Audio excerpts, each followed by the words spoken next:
John se réveille confus dans la salle de bain d'un hôtel, dans une baignoire pleine de sang. Il trouve une valise avec les initiales KH et une carte postale de Shell Beach à l'intérieur. Le docteur Schreiber appelle John pour lui dire que sa mémoire a été effacée lors d'une expérience ratée et que sa vie est en danger. John voit une femme morte avec des spirales gravées et un couteau taché de sang. Alors qu'il s'enfuit, des silhouettes sombres arrivent et les autres personnes de l'hôtel commencent à se réveiller. John jette la valise à l'eau. L'employé de l'hôtel est attaqué par les silhouettes sombres, appelées White Walkers, qui l'endorment. Emma, la femme de John, est contactée par le docteur Schreiber, qui l'avertit que John pourrait être dangereux en raison d'une crise psychotique et lui conseille de le contacter si elle a des nouvelles de son mari. Pendant ce temps, John erre en essayant de se souvenir de son nom. L'inspecteur Bonstead arrive à l'hôtel où un employé raconte l'interaction avec John. Bonstead se rend dans la chambre de John alors que ce dernier entre dans un distributeur automatique futuriste géré par des humains. Nerveux à la vue des policiers, John brise un verre par la force de son esprit. Une jeune fille nommée May intervient pour l'aider. Bonstead et l'agent Husselbeck poursuivent leur enquête, notant qu'il s'agit du 6e meurtre de ce type. Bonstead retourne à son bureau et rencontre Emma qui, elle, est fermement convaincue que son mari n'est pas responsable de ces meurtres. Alors que May se déshabille, John découvre une photo d'Emma dans son portefeuille, essayant de se rappeler qui est cette femme. John part et tombe sur un panneau d'affichage de Shell Beach. Dans ses poches, il découvre des articles sur les meurtres et est approché par les marcheurs blancs. Malgré leur tentative pour le maîtriser, un affrontement s'ensuit et débouche sur une violente bagarre. Dans le chaos, John fait preuve de capacité télékinésique, surprenant les marcheurs blancs. Alors que la situation s'envenime, une entité monstrueuse se révèle à l'intérieur de la tête d'un des marcheurs blancs. John s'échappe sous terre, où un groupe d'étrangers se réunit pour discuter de lui, soulignant l'importance de le capturer vivant. À son retour, Emma rencontre John, qui prétend être amnésique quant à son identité. Emma l'informe que Schreiber le recherche et fait le lien entre ses visites chez le médecin et les discussions sur sa relation et leur mariage. Il remarque l'inspecteur Bonstead à l'extérieur et lui échappe avec l'aide d'Emma. Une course-poursuite dans les escaliers s'engage et John réussit à s'échapper. John s'échappe en taxi et voit une boule de neige de Shell Beach sur le tableau de bord. Le chauffeur mentionne qu'il y a passé sa lune de miel, mais il est perplexe car il ne se souvient de rien. Pendant ce temps, Bonstead se confie à Schreiber. Ce dernier lui explique que John n'a pas l'air d'un tueur typique et qu'il a peut-être été piégé. Alors que Schreiber s'éloigne, John le suit jusqu'à la résidence de Welensky. Welensky, engagé dans des activités cryptiques, explique que la ville n'a pas de sortie claire. En regardant une porte mystérieuse s'ouvrir pour Schreiber, John découvre une chambre où des étrangers travaillent sur les effets personnels des habitants de la ville. Au cours de la séance d'accordage collectif des étrangers, sur le coup de minuit, tout le monde tombe dans un profond sommeil, sauf John. John devient de plus en plus anxieux en essayant de les réveiller. Il assiste à l'émergence de nouvelles structures et à la disparition des anciennes. Alors que la ville se transforme au point d'être méconnaissable, John voit Schreiber et les étrangers injecter un liquide dans la tête des gens. Se rendant compte que quelque chose ne va pas, John confronte Schreiber à l'extérieur, qui lui explique brièvement la situation. Schreiber explique que les étrangers sont en fait des parasites extraterrestres qui ont pris possession de la ville. Le docteur veut que John l'aide à les vaincre, mais ce dernier s'enfuit en disant qu'il ne lui fait pas confiance. La ville se réveille et ses habitants mènent des vies complètement différentes. Les capacités inattendues de Murdoch ont perturbé la conscience collective des marcheurs blancs, ce qui a eu pour effet de créer des sections incomplètes de la ville. Cette évolution inquiète les marcheurs blancs, qui décident d'injecter les souvenirs de John dans l'un de leurs agents, Mr. Hand, pour les aider à le retrouver. Mr. Hand vit rapidement les différents événements de la vie de Murdoch, du bonheur à la tragédie en passant par la violence, se préparant ainsi à entamer les recherches. John examine une carte postale signée par Carl Harris, dont les initiales correspondent à celles de la mallette en sa possession. Cherchant son chemin, il s'adresse à un vendeur de journaux qui s'avère être l'ancien employé de l'hôtel. Pendant ce temps, l'étranger rend visite à May. John repère Shell Beach sur une carte. Lors de sa rencontre avec Walensky, John apprend que les outsiders manipulent sans relâche les souvenirs et qu'il s'est réveillé au cours de ce processus. Walensky prévient que les marcheurs blancs le traqueront à jamais, et décide de se jeter sous un train pour y mettre un terme.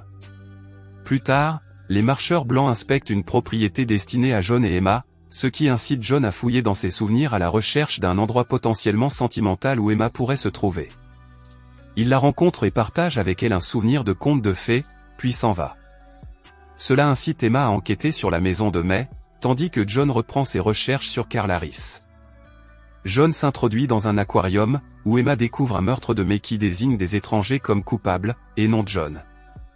Bonstead retrouve Emma, tandis que John retrouve Carl, qui s'avère être son oncle, qui lui montre des photos de son enfance à Shell Beach, mais ne se souvient pas du chemin parcouru. Apprenant que ses parents sont morts dans un incendie, John remarque l'absence de cicatrices de feu et réalise que ses souvenirs sont faux. Carl informe Emma du comportement de John, qui aide Monsieur Hand à les retrouver. La nuit tombe, John voit les étrangers s'approcher, gênés par le changement de paysage, et Mr. Hand les rattrape. John vainc Mr. Hand, qui lui révèle que la ville est créée à partir des souvenirs des gens, modifiés chaque nuit dans le but d'apprendre. Les marcheurs blancs aspirent à devenir plus humains. Mr. Hand révèle l'utilisation d'humains décédés comme conteneurs, ce qui déclenche un combat avant qu'ils ne soient séparés par une nouvelle structure. Au milieu du redémarrage de la ville, John est encerclé par les marcheurs blancs, mais il est sauvé par Bonstead et Emma. Bonstead, qui connaît Shell Beach, a du mal à se souvenir du chemin ou de sa dernière rencontre avec la lumière du soleil. Alors que John insiste sur le fait que c'est la faute des étrangers, l'agent cherche une explication rationnelle aux événements.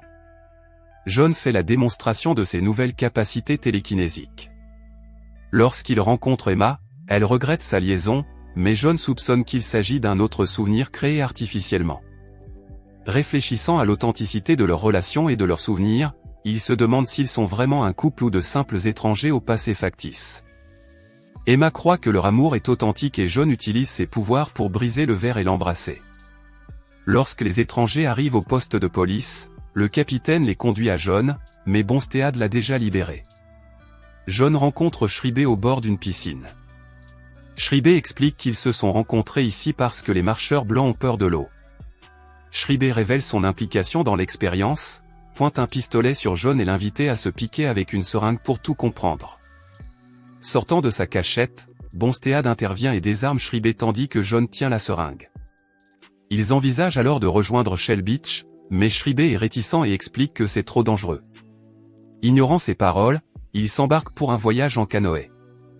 Emma rencontre les marcheurs blancs qui, menaçants, lui expliquent qu'ils ont des projets pour elle. Schreiber révèle que les étrangers sont des extraterrestres qui ont enlevé les habitants de la ville pour étudier le caractère unique des humains en mélangeant leurs souvenirs. Pour leurs recherches sur le comportement humain, ils ont implanté à John des souvenirs falsifiés, lui créant une nouvelle identité et des scénarios pour tester si la personnalité d'un assassin le pousserait à continuer à tuer. Schreiber révèle que John a vécu de nombreuses vies dans cette ville et qu'il s'est réveillé cette fois-ci en tant que meurtrier. Les marcheurs blancs tentent de comprendre les origines de l'âme humaine. Schreiber a été autorisé à conserver ses souvenirs en échange de son aide aux marcheurs blancs dans leurs expériences. Atteignant un étrange tunnel qui mène à une peinture murale de Shell Beach, Schreiber affirme qu'il n'y a rien au-delà de la ville. John et Bonstead décident tout de même de franchir le mur. Mais ils découvrent que la ville est en fait un colossal vaisseau spatial flottant dans l'espace. Monsieur Hand et les autres arrivent, et une confrontation s'ensuit. Au cours du combat, Bonstead est poussé dans l'espace et perd la vie. Confirmant la véritable nature de la ville, les marcheurs blancs rendent John inconscient. Descendant sous terre, le chef des marcheurs blancs, Monsieur Book, reconnaît le potentiel de John pour faire avancer leur quête et décide de fusionner avec lui. Alors qu'ils commencent à fermer la ville pour de bon, Schreiber révèle qu'il sera imprégné de leur mémoire collective. Cependant, Schreiber a un autre plan, il injecte à John une seringue contenant les souvenirs inventés d'une enfance au cours de laquelle il a été entraîné à combattre les étrangers. Pour les vaincre, John doit prendre le contrôle de leur technologie. John se réveille, se libère et libère Schreiber, et s'engage dans une confrontation télékinésique avec Monsieur Book. De nombreux étrangers meurent dans la chute de débris ou dans l'espace, tandis que des bâtiments déformés s'élèvent dans toute la ville. En survolant la ville, John et Monsieur Book s'affrontent. Lorsque ce dernier lance un couteau, John l'intercepte et le redirige vers lui. Manipulant un château d'eau, John le lance sur Book, provoquant sa mort. S'enquérant d'Emma, John découvre qu'elle a été imprégnée d'une nouvelle personnalité, irréversible en raison de la destruction de leur laboratoire pendant le conflit. Déterminé à faire changer les choses, John lance une inondation à l'échelle de la ville pour remodeler le monde. Il active l'horloge et se rend à Shell Beach. Pendant ce temps, Emma, devenue Anna, se réveille et rentre chez elle après son travail. Les montagnes commencent à sortir de l'océan et Monsieur Had, mourant, s'approche de John. Il savait que s'injecter les souvenirs de John lui serait fatal, mais il voulait savoir ce que cela signifiait d'être humain.